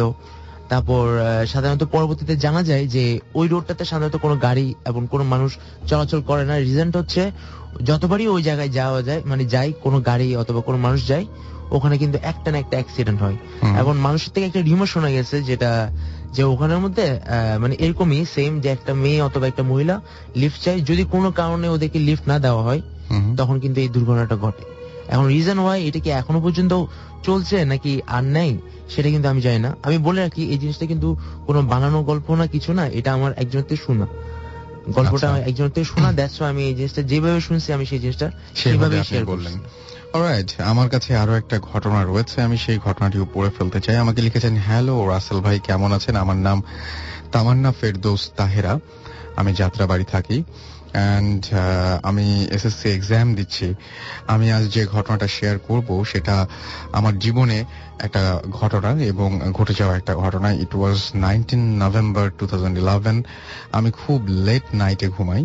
সেদিন আমি লেট নাইটে ঘুমাই একইভাবে, এবং সেদিন রাতে আমি একটা ড্রিম দেখি, এবং ড্রিমটা ছিল এমন যে আমি ড্রিম দেখি যে আমি অ্যাক্সিডেন্ট করে মারা গেছি এন্ড আমার সাথে আমার বড় আঙ্কেলও মারা গেছে। কবর দেওয়ার জন্য আমার বাবা আমাদের বাড়ির সামনে কবর খুঁড়ছে। সাডেনলি আমার বাবা দেখে যে আমি রাস্তা দিয়ে আসছি। এটা দেখে আমার বাসার সবাই অবাক হয় এবং আমাকে বলে যে তুই মারা গেছিস। আমি বলি যে আমরা মারা যাব কিভাবে? দেন আমার রিলেটিভরা আঙুল দিয়ে দেখায় যে দেখায় যে হ্যাঁ ঘরে তোর লাশ রাখা আছে। বাট আমি যতই ওই লাশটার কাছে যাই ততই আমার হাত পা অবশ হয়ে আসে এবং এবং মাটিতে বসে এবং আচ্ছা এবং মাটিতে বসে আচ্ছা তারপরে কি বুঝতে পারিনি। যাই হোক, আমি লাশের কাছে যাই এন্ড আমি আমার লাশটাকে দেখি এন্ড মাটির সাথে মিশে যাই এন্ড আমার ঘুম ভেঙে যায়। তখন আমি ঘড়ির দিকে তাকিয়ে দেখি যে রাত 3টা বাজে এবং তখনই আমার মোবাইলে ফোন আসে এবং আমার বড় আঙ্কেল মারা গেছে এই খবরটি আমি পাই এবং আমি যেটা ড্রিমে দেখেছিলাম। এর 4 ডেজ পরে 24 নভেম্বর 2011 আমি দেখি একই ড্রিম দেখি এবং আমি এবার দেখি যে আমার এলাকার এক আঙ্কেল মারা গেছে এবং পরদিন সকালে শুনি যে আমার ওই আঙ্কেল মারা গেছে। এভাবে আমি 4 টাইমস একই ড্রিম দেখি এবং যারা মারা যায় তাদের দেখি। এই ঘটনা আমি আমার আম্মুকে বলি, বাট আমার আম্মু বিলিভ করে না। এরপর আমার জীবনে যে ভয়ঙ্কর রাতটি কাটাতে হলো 11 ডিসেম্বর 2011। আমি সাধারণত আমার আপুর সাথে ঘুমাই, বাট ওই দিন আমার স্টাডি শেষ করে আমি পড়ার রুমে ঘুমাই। তখন আমার মেবি রাত 3টা হবে। আমি আবার ড্রিমে দেখি যে একজন লম্বা হোয়াইট কালারের জুব্বা পরা একজন আমার বেডের সামনে দাঁড়িয়ে আছে। আমি তাকে সালাম দেই এবং সে আমাকে বলে যে তুই যতদিন বেঁচে থাকবি ততদিন তুই তোর রিলেটিভসের মৃত্যুর স্বপ্ন দেখবি, আর যেদিন তুই ড্রিমে দেখবি যে তুই মারা গেছিস, তুই মারা যাসনি, সেদিন তোরও মৃত্যু হবে। আচ্ছা, প্রতিবারই তার মানে উনি যে ড্রিমগুলো দেখেন সেই ড্রিমের সাথে তিনি নিজেও মারা যান, বাট যেদিন দেখবেন যে না উনি মারা যাননি সেদিন তিনি মারা যাবেন। এই বলে সে চলে যায়। বলে রাখা ভালো যে আমি তার পূর্বে তার পুরো বডি দেখেছিলাম এবং তার পা ভিজা ছিল এটা, এবং তিনি দেখতে পেয়েছিলেন যে তার পা ভেজা। এটা দেখার পর আমার ঘুম ভেঙে যায় এন্ড তখন আমি ফজরের আজান দিচ্ছে। আমি যখন বেড থেকে নামি নামাজ পড়ার জন্য তখন দেখি যে আমার বেডের কাছে লম্বা পায়ের ছাপ এবং আমি দেখার সাথে সাথে পায়ের ছাপটা ভ্যানিশ হয়ে যায়। তাহলে কি সত্যি মানে এটা কেউ একজন এসেছিল আমাদের এখানে? এবং দেন আমি একটা হুজুরের কাছে যাই এবং তাকে সবকিছু বলি। সে আমাকে বলে যে যা দেখেছি তা সত্যি এবং আমার জীবনে এটা ঘটবেই। আমি এখনো এই ড্রিম দেখি। ভাইয়া, এটা আমার জীবনের রিয়েল কাহিনী, যদি সম্ভব হয় তাহলে পড়ে শোনাবেন। Thank you. আমি পড়ে ফেললাম আপনার ঘটনাটা এবং আমাদের ঘটনা পাঠানোর জন্য আপনাদেরকে থ্যাঙ্কস জানাচ্ছি। এবং যারা এরকম ঘটনা পাঠাতে চান তাদেরকে বলবো যে আপনারা অবশ্যই আমাদের সেরকম ঘটনা পাঠাতে পারেন। bhutfm@radio40.fm এই অ্যাড্রেসে আপনারা আমাদের ঘটনা পাঠাতে পারেন, নাম, ঠিকানা এবং ফোন নাম্বার সহ। আর যারা SMS করতে চান তাদেরকে SMS এর নিয়মটিও বলে দেই। আপনার এয়ারটেল নাম্বার থেকে বা অন্য যে কোনো নাম্বার থেকে টাইপ করুন SHOUT শাউট স্পেস আপনার নাম স্পেস আপনার মেসেজ পাঠিয়ে দিন 9840 নাম্বারে। অ্যান্ড আমাকে সাকিব সাব্বির সিলেট জাল্লারপাট থেকে SMS করেছেন যে বাবা, আচ্ছা আমার বাবা রাকিব, আমার মা হাজেরা খাতুন, মামা রাশেদ, তাদের সাথে বসে ভূত এফএম শুনছি। সিলেট থেকে আমাদের SMS করেছেন জয়। এছাড়াও আমাকে ফারহানা SMS করেছেন গোরান থেকে যে রাসেল ভাই প্লিজ এই SMSটা পড়ো। আমি SMSটা পড়ে ফেললাম। আমাকে ডার্ক ফ্রেন্ড SMS করেছেন সিলেট থেকে, সুপার প্রোগ্রাম রাসেল ভাই, থ্যাংক ইউ। আপনাকে অনেক ধন্যবাদ জানাচ্ছি। আপনার ভালো লাগছে এবং এতক্ষণ পর্যন্ত আপনি আমাদের সঙ্গে রয়েছেন। আলামিন রিয়া নেত্রকোনা থেকে SMS করেছেন যে এটা আমার ফার্স্ট SMS, অনেক ট্রাই করি ভূত দেখার জন্য কিন্তু ভূত দেখা হয় না। পায়েল চট্টগ্রাম থেকে SMS করেছেন যে রোদ হোক আর বৃষ্টি হোক রাসেল ভাই আপনি আমার SMS পড়বেন না, তাই না? আল্লাহ, আপনার কথাটা পুরোপুরি ভুল প্রমাণিত হয়ে গেল। আনিস কোরাল TNT কলোনি থেকে গুলশান থেকে লিখেছেন যে রাসেল ভাই খুব ভয় লাগছে, আমি আর আমার ওয়াইফ আপনাদের শো শুনছি কিন্তু বাইরে যেতে পারছি না। ওকে। ফেরদৌস সুমন হেতেম খা সবজিপাড়া রাজশাহী থেকে লিখেছেন এবং তিনি বলছেন যে আচ্ছা প্লিজ কিছু একটা বলছেন তিনি যে আচ্ছা তিনি বলছেন যে 7 দিন পর পর তিনি ভূত এফএম শোনেন, সুতরাং মনে হয় সময়টা কমাতে বলছেন বা এরকম কিছু একটা, বাট আমার মনে হয় যে আপনি স্পষ্ট করে লিখতে পারেন বাংলায়। নুসাদ ওল্ড ঢাকা থেকে লিখেছেন যে আসসালামু আলাইকুম ভাই, আমার SMSটা কি পড়বেন না? আমি কিন্তু আপনার SMSটা পড়ে ফেললাম। সৈকত চিটাগং থেকে লিখেছেন যে আমি আপনার বন্ধু নিলয়ের, আচ্ছা আমি আমার বন্ধু নিলয় আর মাহবুব একসাথে ভূত এফএম শুনছি। সঞ্জীব আমাদেরকে এসএমএস করেছেন এবং তিনি বলছেন যে আচ্ছা ওনারা কিভাবে ফলসকে ট্রু করেন, আই ডোন্ট বিলিভ ইট। আচ্ছা আপনি যদি বিলিভ না করেন সেটা টোটালি আপনার ব্যাপার, বাট আপনি বিলিভ করবেন কি করবেন না, বা আপনাকে বিলিভ করানোর জন্য কিন্তু আমরা এখানে বসে নেই, আমরা আপনাকে এন্টারটেইন করার জন্য আছি। এবং আমরা যে ঘটনাগুলো সবাই বলছে সেই ঘটনাতে আপনি এন্টারটেইন হচ্ছেন কিনা সেটা হচ্ছে সবচাইতে বড় ব্যাপার। আদারওয়াইজ এখানে আমরা কেউ চুলচেরা বিচার করতে বসি না। আমার আপনার কাছেও প্রশ্ন সঞ্জীব, যে আপনি কি ঘটনা শুনতে বসেছেন নাকি সত্যি মিথ্যা বিচার করতে বসেছেন? আর একটা ছোট্ট কোয়েশ্চেন করি, আমি জানি যে যারা এখানে বলছেন তাদের খারাপ লাগে, যারা এখানে আসেন এবং কথা বলেন তারা অনেস্টলি সব ঘটনাগুলো বলেন, বাট এটা টোটালি আপনার ব্যাপার, আপনি বিশ্বাস করবেন কি না করবেন। একটা কথা আপনাকে জিজ্ঞেস করি, আপনি যখন কোনো হরর মুভি কেনেন মার্কেট থেকে তখন আপনি কি জন্য কেনেন? এটা কি আপনার ভালো লাগে বলে কেনেন, নাকি আপনার মনে হয় যে না এটা দেখে আমাকে বিচার করতে হবে, যিনি গল্প লিখেছেন তিনি সত্য ঘটনা লিখেছেন না মিথ্যা ঘটনা লিখেছেন, এটা কি সত্য ছিল নাকি এটা মিথ্যা ছিল, এটা বিচার করে দেখতে হবে? নাকি যিনি গল্প লিখেছেন তিনি লিখে ফেলেন যে ভাই এটা ট্রু স্টোরি, প্লিজ দেখবেন আমার ঘটনাটা, নাকি আপনি হরর ফিল্ম দেখেনি না? আমাকে একটু এসএমএসটা পরবর্তীতে জানাবেন। এন্ড আমি চলে যাব আমাদের পরবর্তী গেস্টের কাছে, তার কাছে ঘটনাটা শুনবো আমি, এবং তার একটা আজব ঘটনা ঘটেছে। সেই আজব ঘটনাগুলো বাদ দিয়ে রিসেন্টলি একজন আপনার সঙ্গে আসার কথা ছিল, আপনার নামটা শুরু থেকে একটু বলবেন। পুলক বলছিলাম। আচ্ছা পুলক, আপনার সঙ্গে আরো একজনের আসার কথা ছিল, আপনার বোন, তিনি আসতে পারেননি, কেন আসতে পারেননি? রাসেল ভাই আমি আপনাকে বলতে চাচ্ছি, গতকালকে আপনার সাথে আমার কথা হয়েছিল আমার বোনকে নিয়ে আপনার এখানে আসার কথা ছিল। ওর নাম হচ্ছে আজমি। ছোটবেলা থেকে ওর সাথে প্যারানরমাল কিছু ঘটনা ঘটে আসতেছে। গতকালকে আপনার সাথে কথা বলার পরই আমি ওকে ফোন দিয়েছি যে আজমি, আমি তোমার সাথে আমরা এরকম, রাসেল ভাই আমাকে ফোন দিয়েছে, আমি তুমি ওখানে ওনার সাথে আমরা দুজনে অ্যাটেন্ড করব। তো আমি ওকে বলার পর বললাম যে তুমি এক কাজ করো, তোমার সাথে যে ঘটনাগুলো ঘটেছে এরকম 2-3টা ঘটনা তুমি লেখো। আচ্ছা। তো বললো ঠিক আছে ভাইয়া, আমি ঠিক আছে আমি ঘটনাগুলো লিখছি, আমি তাহলে বিকালবেলা আসবো। আমি বললাম ঠিক আছে তুমি বিকালে আসো। আমি তখন ওকে বিকাল 5টা-6টার দিকে ফোন দিলাম, বললো যে ভাই আমার শরীরটা ভালো লাগছে না, আমি ঘটনা একটা লিখছি, আমি আগামীকাল সকালে আসি। আমি বললাম ইটস ওকে, তুমি সকালবেলায় আসো। তো জাস্ট সন্ধ্যা 7:30 বা 8 এরকম হবে, আমার ওর বাসা থেকে ফোন আসছে, ওর বড় বোন ফোন দিয়েছে আফরোজা। আচ্ছা। আমাকে বললো যে ভাইয়া আজমি তো হঠাৎ করে এরকম অসুস্থ হয়ে পড়ছে। আমি কি বললাম কি হয়েছে? বললো এরকম আপনি ঘটনা লিখতে বলছিলেন, ও ঘটনা লিখছিল। তো ঘটনা লিখতে লিখতে হঠাৎ করে ও বললো যে ওর হাত ব্যথা করছে।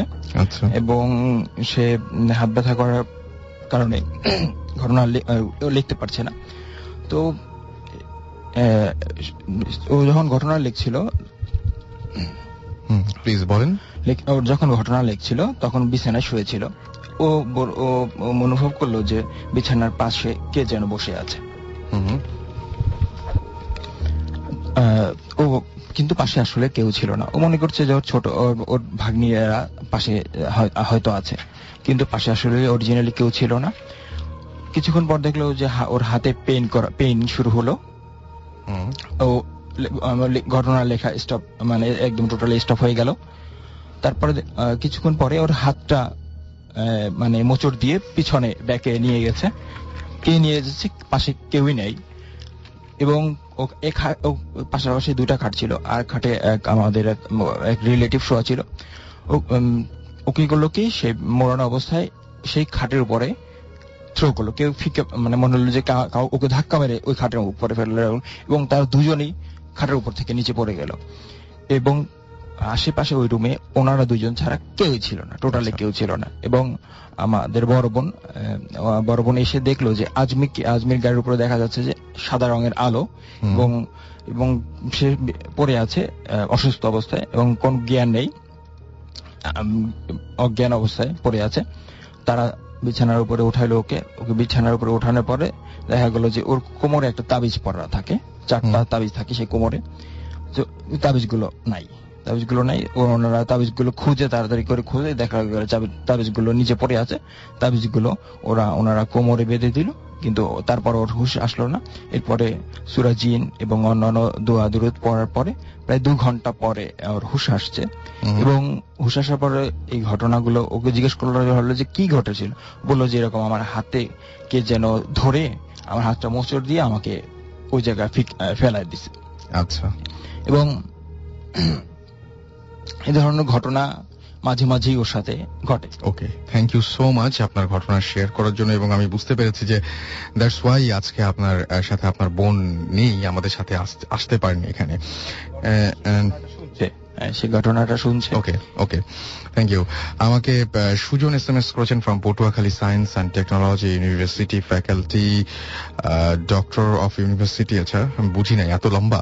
আচ্ছা, শুভ আমাদের SMS করেছেন এবং তিনি বলছেন যে কালকে তার ট্যুর রয়েছে, বাট ভূত এফএম শোনার জন্য তিনি ঘুমাতে পারছেন না। আই এম রিয়েলি সরি যে আপনি এখন ঘুমাতে পারছেন না, বাট ভালো লাগলো শুনে যে আপনি এখনো পর্যন্ত আমাদের সাথে আছেন। তিনিও পটুয়াখালী ইউনিভার্সিটি থেকে আমাদের SMS করেছেন। আমি নয়ন, আপনার নতুন ফ্রেন্ড, আমি প্রতি উইকে ভূত এফএম শুনি। Thank you. শহীদুল মানিকগঞ্জ থেকে আমাদের SMS করেছেন, রাসেল ভাই টেক মাই সালাম, প্লিজ আমার SMS-টি পড়বেন।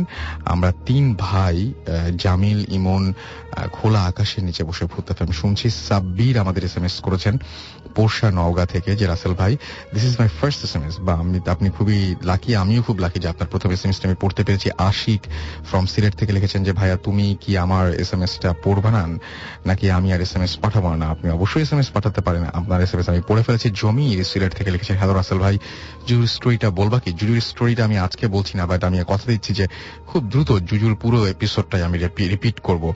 এছাড়াও আমাকে SMS করেছেন দেখতে পাচ্ছি মোশারফ, মেহেদি, মহিবুল, তারা আমাদের SMS করেছেন গাজীপুর থেকে এবং তারা বলছেন যে ভাই 6টা SMS করেছি।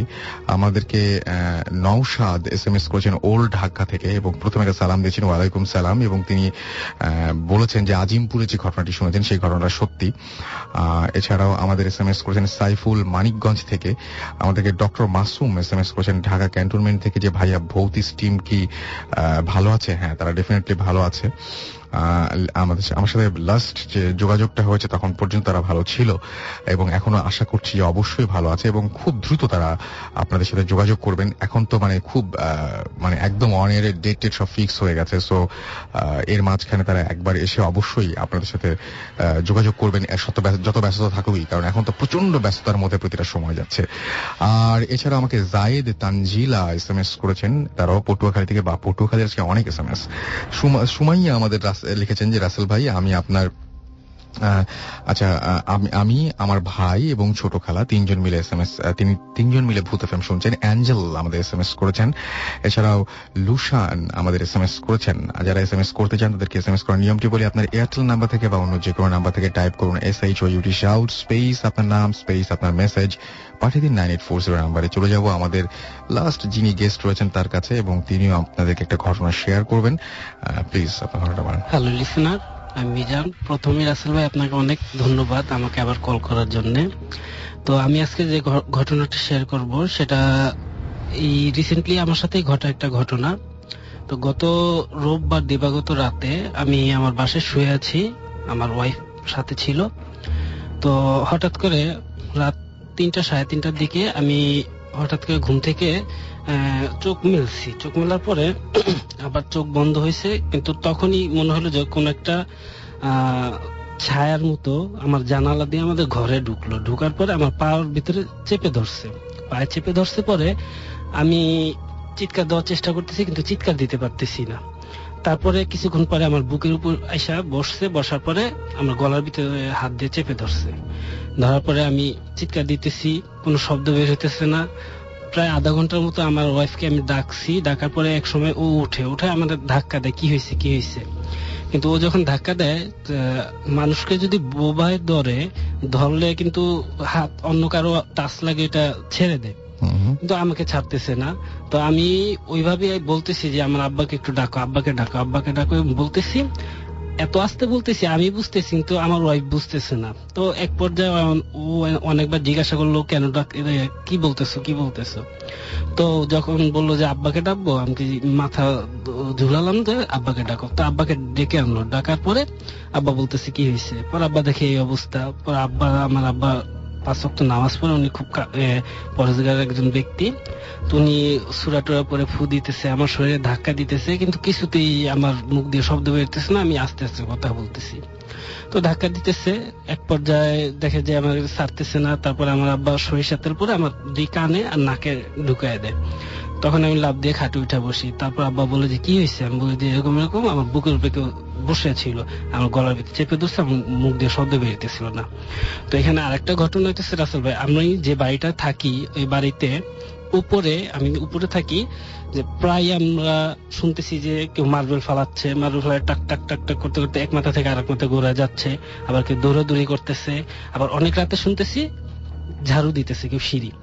তো সিঁড়ি ঝাড়ু দিতেছে, আমি যে গত কয়েকদিন আগে সিঁড়ি ঝাড়ু দিচ্ছে, এটা আমি রেকর্ডিং করে রাখছি, অডিও রেকর্ডিং। এখন আমরা সেটা শুনতে চাচ্ছি না অবশ্য। তো ঝাড়ু দিতেছে, এরকম অনেকবার হয়েছে। আবার দেখা যাচ্ছে দরজা নক করতেছে, দরজা খুলি কেউ নেই, ঝাড়ু দেয়, দরজা খুলি কেউ নেই, এরকম সমস্যা হইতেছে। তো গতকালকে যে ঘটনাটা ঘটলো, আমার দোকানে একটা ছেলে আছে, আমি ব্যবসা করি। তো ছেলেটা আমার বাসায় থাকে, তো আমার আব্বার সাথে থাকে। তো ওই বিষয়ে কোনো কিছু জানে না। আজকে আমি সকালে দোকানে গেছি, ও দোকানে যাই বলে যে মামা আমি আপনার বাসায় থাকবো না। কেন থাকবে না? মামা আমি রাত্রে অনেক কিছু সমস্যার সামনে পড়ছি। কিরকম? বলতেছে যে আমি শুনতেছি কে ঝাড়ু দিতেছে, এত রাতে কে ঝাড়ু দেয়। তারপর দরজা নক করতেছে, আবার দরজার সামনে কুকুর উ করে ডাক দিতেছে। কিন্তু এখানে বলে রাখি যে আমরা যে বাড়িটা থাকি, প্রথমে একটা মেইন ফটক, তারপরে একটা কনস্টেবল গেট আছে। তো মেইন ফটক দিয়েই কিন্তু কোনো বিড়াল ঢুকতে পারে না, কুকুর কিভাবে ঢুকবে? তারপরে 4 তলার উপরে কুকুর কিভাবে যাবে? কুকুর যেতে পারে 4 তলার উপরে, কিন্তু ঢোকার কোনো ওয়ে নাই। ও এইভাবে এগুলো কিভাবে শুনলো? কিন্তু ও তো কিছু জানে না। তারপর ওটা বললাম যে না, আসলে তুমি হয়তো ভুল শুনছো, এগুলো হতে পারে না। ওরা আমি বুঝতে দিই ঘটনা। This track was downloaded from FusionBD.com.